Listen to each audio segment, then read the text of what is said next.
ओम शांति। प्यारे मीठे भाइयों बहनों, गुड मॉर्निंग। आज के वीडियो में आपका बहुत बहुत स्वागत। ओम शांति बोलो सबको। ओम शांति।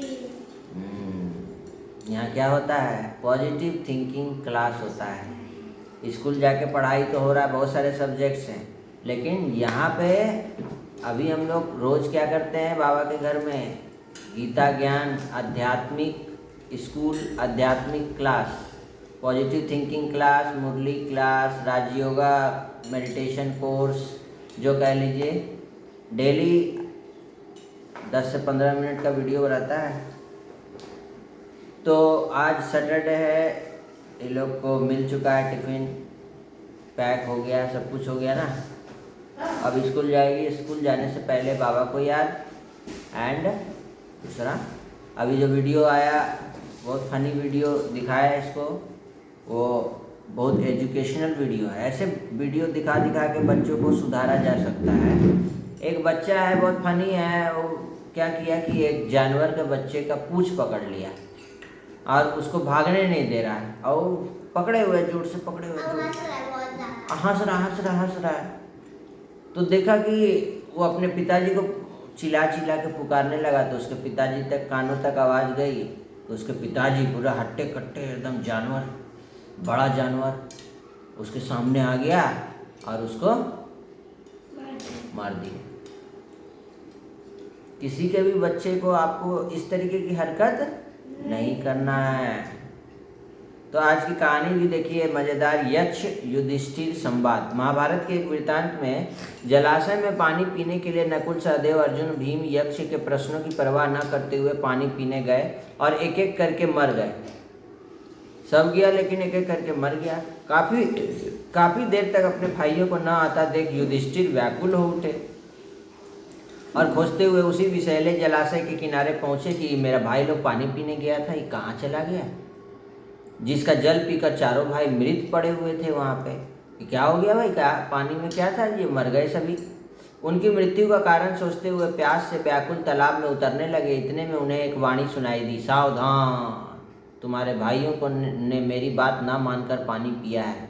यह तालाब मेरे अधीन है और मेरे प्रश्नों को उत्तर दो, फिर प्यास बुझाओ। युधिष्ठिर समझ गए कि यह कोई यक्ष बोल रहा है। उन्होंने कहा, आप प्रश्न कर सकते हैं। तो यक्ष ने क्या प्रश्न किया? पहला, मनुष्य का कौन साथ देता है? मनुष्य का साथ कौन देता है? बाबा। युधिष्ठिर का उत्तर था, धैर्य ही मनुष्य का साथ देता है, पैसेंस। अच्छा, दूसरा प्रश्न यक्ष ने, यश लाभ का एकमात्र उपाय क्या है? यश की प्राप्ति हो। उत्तर युधिष्ठिर ने दिया, दान। ठीक है। यक्ष फिर पूछा, हवा से भी तेज चलने वाला कौन है? बाबा। युधिष्ठिर का उत्तर था, मन। अब युधिष्ठिर को बाबा के बारे में कहा, मन बोल दिया, मन है। चलो ठीक है, ये भी ठीक है कि हवा से तेज चलता तो है ना मन। यक्ष बोला, विदेश जाने वाले का कौन साथी होता है? युधिष्ठिर बोला, विद्या। यक्ष बोला, किसे त्याग कर मनुष्य प्रिय हो जाता है? सबका। यह युधिष्ठिर का आंसर था, अहंकार से उत्पन्न गर्व के छूट जाने पर, अहम भाव। यक्ष बोला, किस चीज के छूट जाने पर दुख नहीं होता है? कौन सी चीज है जिसके छूट जाने पर दुख नहीं होता है?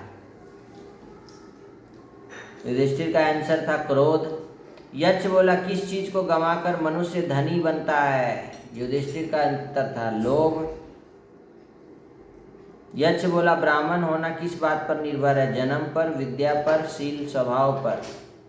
युधिष्ठिर का उत्तर था, शील स्वभाव पर। यक्ष बोला, कौन सा एकमात्र उपाय है जिससे जीवन सुखी हो सकता है?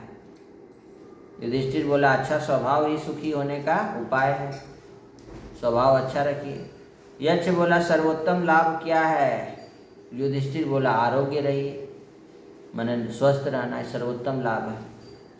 यक्ष बोला, कैसे व्यक्ति के साथ की गई मित्रता कभी पुरानी नहीं पड़ती? युधिष्ठिर बोला, सज्जनों के साथ की गई मित्रता। यक्ष बोला, इस जगत में आश्चर्य क्या है? युधिष्ठिर बोला, प्रतिदिन हजारों लोग मर रहे हैं, फिर भी लोग चाहते हैं कि अनंत काल तक जिए, इससे बड़ा आश्चर्य क्या हो सकता है? इसी प्रकार यक्ष ने कई प्रश्न किए। युधिष्ठिर ने उन सब के ठीक ठीक उत्तर दिए। अंत में यक्ष बोला, राजन, मैं तुम्हारे मृत भाइयों में से किसी एक को जीवित कर सकता हूँ। तुम जिसे चाहो वह जीवित हो जाएगा। युधिष्ठिर ने पल भर में सोचा, कहा, नकुल जी उठे। युधिष्ठिर के इस बोलते हुए यक्ष सामने प्रकट हुआ और बोला, 10,000 वाले हाथियों के बल वाले भीम को छोड़कर तुम नकुल को जिलाने क्यों ठीक समझा? भीम नहीं तो अर्जुन को जिला लेते, जिसकी रण कुशलता सदा ही तुम्हारी रक्षा करती है। युधिष्ठिर ने कहा कि महाराज, मनुष्य की रक्षा ना तो भीम से होती है ना अर्जुन से होती है। धर्म ही मनुष्य की रक्षा करता है और धर्म से विमुख हो जाने पर मनुष्य का नाश हो जाता है। मेरे पिता की 2 पत्नियों में से कुंती का एक पुत्र मैं बचा हूँ और मैं चाहता हूँ कि माता माद्री का भी एक पुत्र जीवित रहे। युधिष्ठिर के वचन सुनकर यक्ष ने प्रसन्न होते हुए कहा, हे वत्स, मैं तुम्हारे विचारों से अत्यंत ही प्रसन्न हुआ, इसलिए मैं तुम्हारे सभी भाइयों को जीवित करता हूँ। वास्तव में मैं तुम्हारा पिता धर्म हूँ और तुम्हारी परीक्षा लेने के लिए यहाँ आया था। तो धर्म की इतना कहते ही सब पांडव ऐसे उठ खड़े हुए जैसे गहरी नींद से जागे हों। युधिष्ठिर ने अपने पिता के धर्म चरण स्पर्श कर उनका आशीर्वाद लिया। फिर धर्म ने कहा, वत्स, मैं तुमसे बहुत प्रसन्न हूँ, इसलिए तुम मुझसे अपनी इच्छा अनुसार वर मांग लो। युधिष्ठिर बोले, हे तात, हमारा 12 वर्षों का वनवास पूर्ण हो रहा है और अब हम 1 वर्ष के अज्ञातवास में जाने वाले हैं। अतः आप यह वर दीजिए कि उस अज्ञातवास में कोई भी हमें पहचान ना सके। साथ ही मुझे यह भी वर दीजिए कि मेरी वृत्ति सदा आप अर्थात धर्म में ही लगी रहे। धर्म युधिष्ठिर को उनके मांगे हुए सभी वरदान देकर वहाँ से अंतर्धान हो गए। कथाओं में हमें कई संदेश मिलते हैं। यह अध्यात्म, दर्शन और धर्म से जुड़ी प्रश्न ही नहीं है, यह हमारे जीवन से जुड़े हुए प्रश्न भी हैं। यह वही प्रश्न है जो जीवन को नई दिशा प्रदान करने में बहुत सहायक है, जिसको समझ करके प्रेरित कर हो सकते हो। हम अपने जीवन में उसे उतार सकते हैं। यह कोई सामान्य प्रश्न नहीं है। जीवन का सार समझना है तो इनका अध्ययन और मनन करना आवश्यक है। कर सके तो लोगों को 3 उपकार अवश्य कीजिए। पहला, लाभ नहीं पहुंचा सकते हैं तो हानि भी। अगर किसी जानवर को अच्छा नहीं कर सकते हैं तो उसका पूछ मत पकड़िए, उसको डिस्टर्ब नहीं कीजिए। अब बच्चा लोग आजकल देखिए छोटे छोटे जानवरों के साथ खेल करता है, डिस्टर्ब करता है उसको। कुत्ता हो, चाहे बिल्ली हो, चाहे कोई छोटा सा कीट हो, पतंग हो। सुख नहीं दे सकते तो दुख भी नहीं दीजिए। प्रशंसा नहीं कर सकते तो निंदा भी नहीं। 3 काम अवश्य करना है। ये 3 उपकार है, करेंगे। पहला क्या है? लाभ नहीं पहुंचा सकते तो हानि भी नहीं, सुख नहीं दे सकते तो दुख भी नहीं, और प्रशंसा नहीं कर सकते तो निंदा भी नहीं करना। तो ऐसे ही पॉजिटिव थिंकिंग क्लास में बाबा हम लोग को रोज सिखाते हैं। यक्ष ने युधिष्ठिर से जितने भी सवाल पूछे उसमें से कईयों का जवाब ये लोग भी दी है, लेकिन ये लोग के मुख से क्या निकल रहा है? बाबा। जब भी कोई कुछ बोल रहा है तो क्या बोल रहे हैं? ये मनुष्य का साथ कौन देता है? तो ये बोली बाबा देता है। युधिष्ठिर क्या बोला? धैर्य ही मनुष्य का साथ देता है। तो अब चिंतन मनन करिए कि मनुष्य का साथ एक्चुअल में देता कौन है? इंसान का साथ एक्चुअल में देता कौन है? 2 मई जब बाबा को याद करते हैं तो धैर्य भी आ जाती है कि नहीं? 2 मई 2026 प्रातः मुंडे ओम शांति बाप दादा मधुबन। आज बाबा बोलते हैं, देखो क्या बोले, मीठे बच्चे, इस ड्रामा के अंदर विनाश की भारी नूंद है, तुम्हें विनाश से पहले कर्मातीत होना। बाप के किन शब्दों की कशिश सम्मुख में होती है? बहुत। बाबा कहते हैं कि जब तुम बच्चे मेरे सम्मुख होते हो ना, और बाबा कहते हैं तुम मेरे बच्चे हो, तो ये शब्द की कशिश सम्मुख में ज़्यादा होती। सम्मुख सुनने से बहुत अच्छा लगता है। बाबा सम्मुख बोलेंगे ना कि बच्चे तुम मेरे हो। ये ईश्वरीय परिवार मधुबन सब बच्चों को आकर्षित करता है, क्योंकि यहाँ ईश्वरीय परिवार है। यहाँ ब्राह्मणों का संगठन है। ब्राह्मण आपस में ज्ञान की ही लेन देन करते हैं। तो आज की मुरली से क्या सीखी? कि बच्चे तन मन धन से रूहानी सेवा में मददगार बनना है, सबको बाबा का परिचय देना है। अब विनाश होने वाला है, उससे पहले क्या छोड़ दो? काम, क्रोध, लोभ, मोह, अहंकार, लड़ाई झगड़ा सब छोड़ दो। फरिश्ता बन जाओ, एंजल बन जाओ।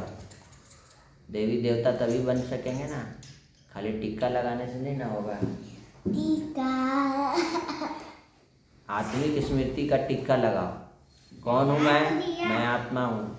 इन आँखों के द्वारा देख रही हूँ, कानों के द्वारा देख रही हूँ, सुन रही हूँ, सेवा करती हूँ। देखती हूँ। बाप समान मोहजित बनना है। आत्मा का आत्मा से मोह हो गया है, उसे निकाल करके एक बाप से लगन लगाना। सर्वशक्तिमान के साथ की स्मृति द्वारा समस्याओं को दूर भगाने वाले परमात्म स्नेही भव।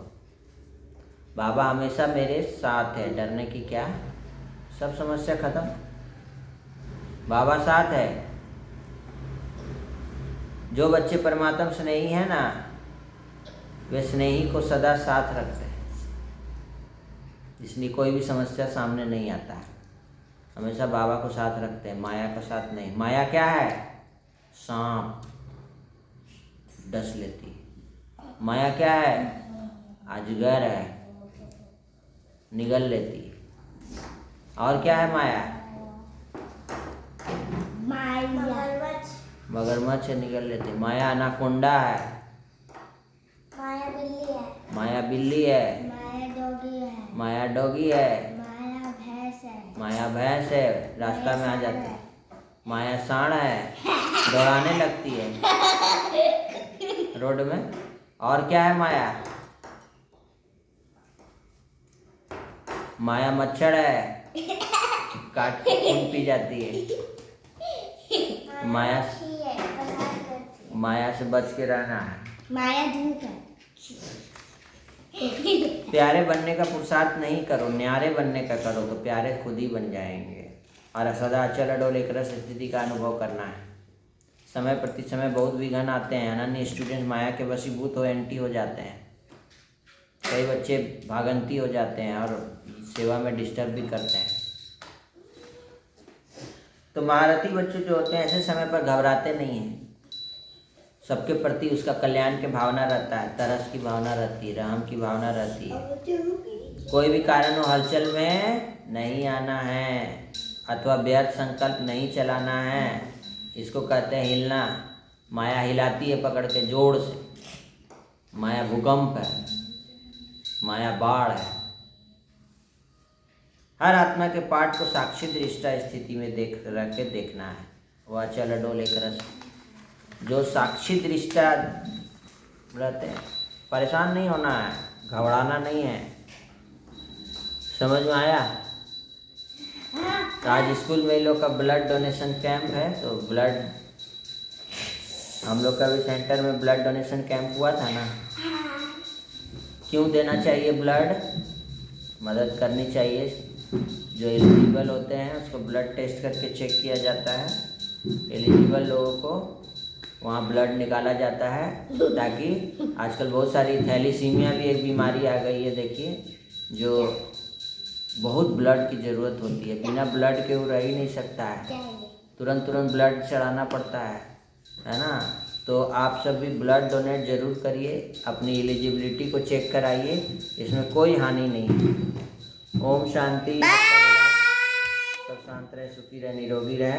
और नशा मुक्त का, अब नशा मुक्ति का सेवा के लिए मीटिंग हो रही है।